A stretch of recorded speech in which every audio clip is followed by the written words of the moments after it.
instead of separate engines, legs, and thighs. The biggest difference Z-35B and Yak-141 lies in the design. Engine F-35B uses a lift fan connected to the main engine via a drive shaft instead of two lift jets like the Yak-141, which eliminates the problem of hot air being sucked back. Although the rotating nozzle of the F-35B bears some resemblance to the Yak-141, there is not only evidence that the U.S. copied this technology directly. In fact, in the early 1990s, Loke Chip Martin paid a small sum, about $385,000, to cooperate with the design bureau, Jaccard, access to the test data of Yak-141. However, this is only a reference activity to improve the X Program 35, predecessor of F-35B, which has been developing the 3BSN nozzle since the late 1980s. The vertical takeoff and landing technology of F-35B is the result of independent research in the U.S., not copied from Yak-141. So are you impressed with the vertical takeoff and landing capability of F-35B?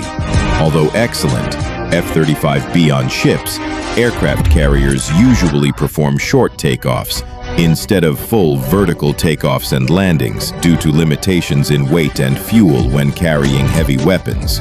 But how can a small runway on a ship aircraft carrier be strong enough to support aircraft takeoff?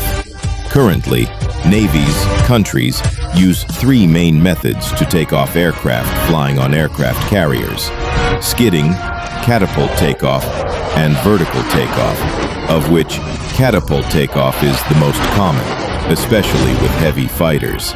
Catch-up provides a large acceleration in a short time, helps the aircraft reach takeoff speed on limited runways.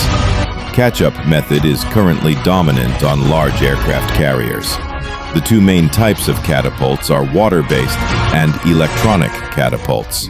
Recently, China's Fujian aircraft carrier has attracted attention for using electronic catapults, marking a step forward in the country's naval technology. Steam catapults work by using pressure from heated steam to create powerful thrust.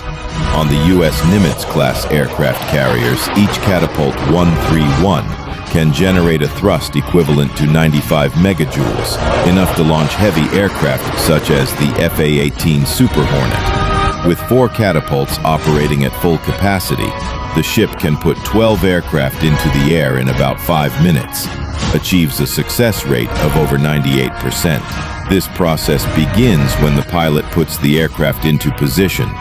The hook is attached to the tow rope, and the aircraft needs to be secured. The commander controls, adjusts the steam pressure based on the aircraft's weight. If the pressure is too high, the wheels or structure of the aircraft may be damaged. If it is too low, the aircraft will not reach takeoff speed, leading to the risk of crashing into the sea. When ready, the rear hot air shield is raised, the launch button is pressed, and the aircraft accelerates from 0 to about 270 kilometers per hour in 2 to 3 seconds. Then seals, the launch returns to its original position to prepare for the next turn. Steam catapults not only launch fighters, but also support early warning aircraft like the E-2 Hawkeye. Tankers and electronic warfare aircraft enhance the combat capabilities of aircraft carriers.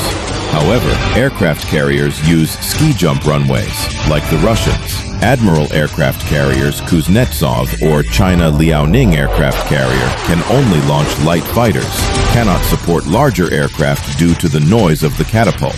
Although the efficiency of the steam catapult has many limitations, the system is bulky, weighs about 486 tons, and takes up 1,100 cubic meters on a Nimitz-class ship. It consumes a large amount of steam from the boiler, causing a drop in pressure after about 16 minutes of continuous operation, which takes 20% of the steam of the ship and affect the speed of movement. In addition, it requires complex auxiliary systems such as seawater desalination, high-pressure pumps, and heaters, making maintenance costly.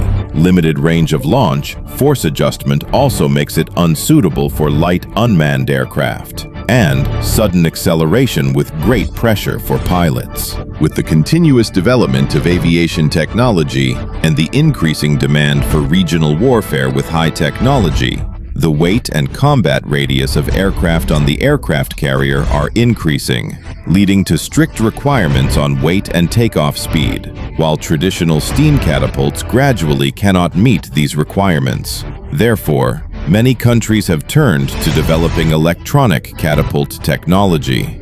Electronic catapult technology converts electrical energy into magnetic energy, then converts it into kinetic energy to propel the object to the required speed. Linear electromagnetic motor is the main device providing the motive force, using a powerful electric current to create a magnetic field and propel the fighter into the air. The strength of the electromagnetic catapult is the ability to reduce the size and weight. Unlike the steam catapult, the electromagnetic catapult does not require a large space or heavy weight. With a weight of just under 300 tons and a size of only a few hundred cubic meters, thanks to the electromagnetic catapult technology, the workload of the staff operating and maintaining has been reduced by about 30%. At the same time, the area of the aircraft hangar and the ship has also been saved, reduced to only nearly half of what it was before.